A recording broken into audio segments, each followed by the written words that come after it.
August গণহত্যা মামলার প্রধান আসামি পলাতক শেখ হাসিনার বিরুদ্ধে ইন্টারপোলের রেড নোটিশ জারির আবেদন করা হয়েছে।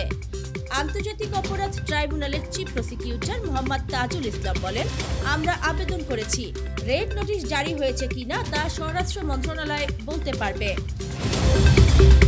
পররাষ্ট্র উপদেষ্টা মোহাম্মদ তৌহিদ হোসেন বলেছেন, অর্থনৈতিক ও ভূ রাজনৈতিক কারণে বঙ্গোপসাগরের গুরুত্ব দিন দিন বাড়ছে। এ কারণেই আন্তর্জাতিকভাবে বঙ্গোপসাগর বড় বড় শক্তি নজরে পড়েছে। এটা এখন সহযোগিতা ও প্রতিযোগিতার কেন্দ্রবিন্দু করতে চায় সরকার।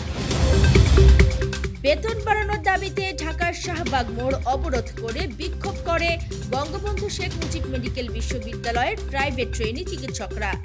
এতে সড়কের যান চলাচল বন্ধ হয়ে যায়।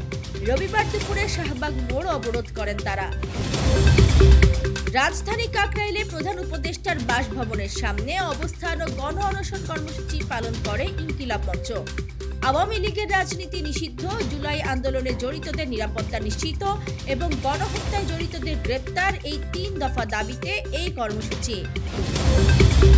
স্থায়ী ক্যাম্পাস নির্মাণ এবং বিশ্ববিদ্যালয়ের পরিচালনা বোর্ডের কয়েকজন সদস্যের আত্মসাৎ করা অর্থ পুনরুদ্ধারের দাবিতে রাজধানীর বনানীতে সড়ক অবরোধ করে প্রাইম এশিয়া বিশ্ববিদ্যালয়ের শিক্ষার্থীরা।